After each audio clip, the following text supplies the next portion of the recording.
some big celebrating to do, and I know I hope we lead off with that. It's time for Inside the Game with Steve Clark. We got a big wrap up on Big Ten basketball. Anyway, good morning to you, Steve.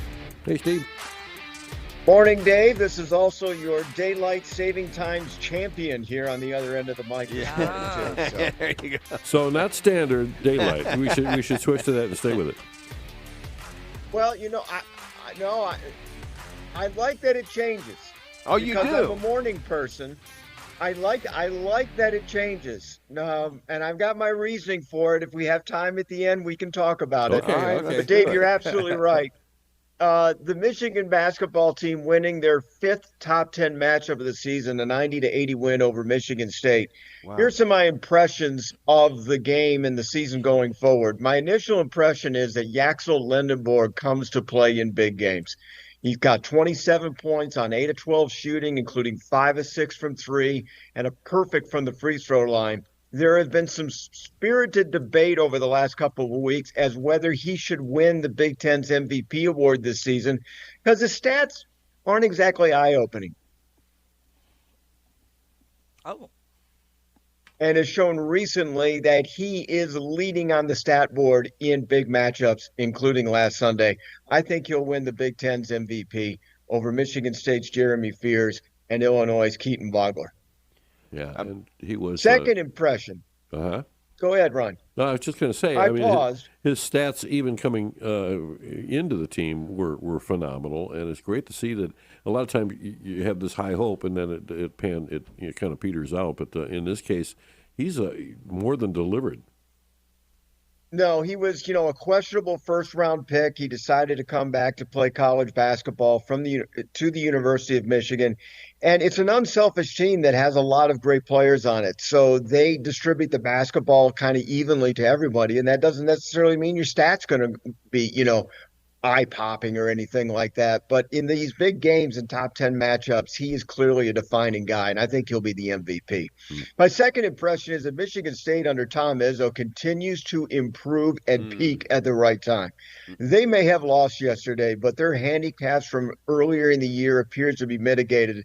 Specifically, their shooting and scoring is going way up from what it was at the beginning of the Big Ten season. And I think they could still be a Final Four team in a few weeks. Third, Michigan is vulnerable if 7'3" center Adai Mara is out for significant minutes. He was saddled once again with 2 fouls in the first 6 minutes of play. Michigan was comfortably ahead until that point, but with him being on the bench, State got back the lead late in the first half.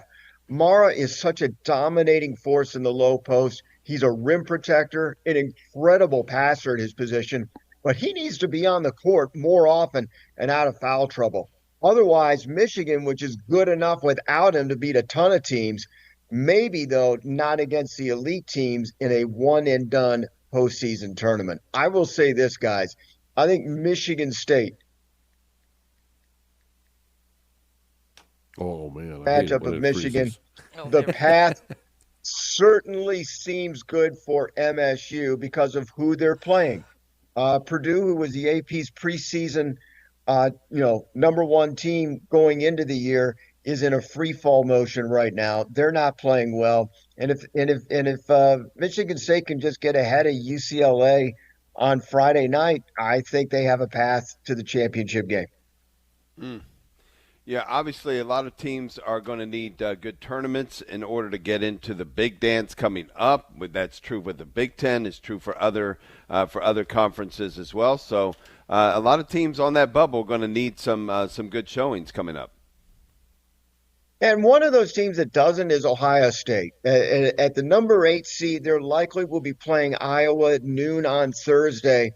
The Buckeyes lost by 17 a few weeks ago to the Hawkeyes, but it was in Iowa City. That was Ohio State's last loss.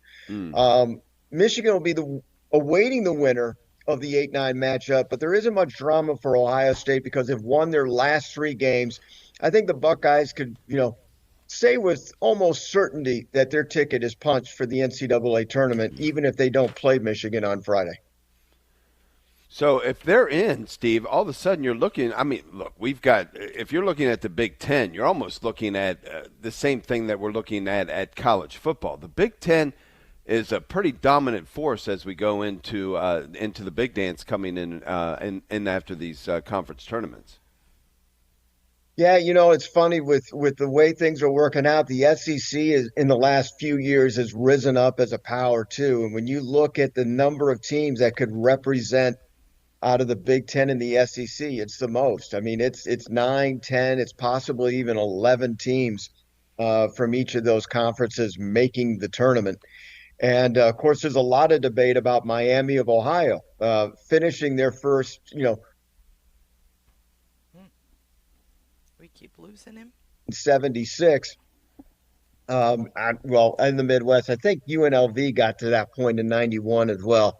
But anyway, my point is they're undefeated, but if they lose their conference tournament, their schedule was so bad, 364th out of 366 teams, that if they stumble along the way and get their first loss of the year, they may not be good enough metric-wise to be one of the 37 at-large teams in the NCAA tournament. A lot of debate about that. That's why this is so fun to watch and pay attention to, because things can change pretty rapidly, and it's kind of exciting to see who does what and what timing happens and so forth. So it's a great time to be really locked into it. With Miami of Ohio, they're feeling the pressure right now because the debate has been going on for the last few weeks on this. And the last 3 games, Miami has barely won, especially against competition that they should be beating by 20 in the MAC. So they are feeling it now. The Mid-American Conference tournament is starting up as well.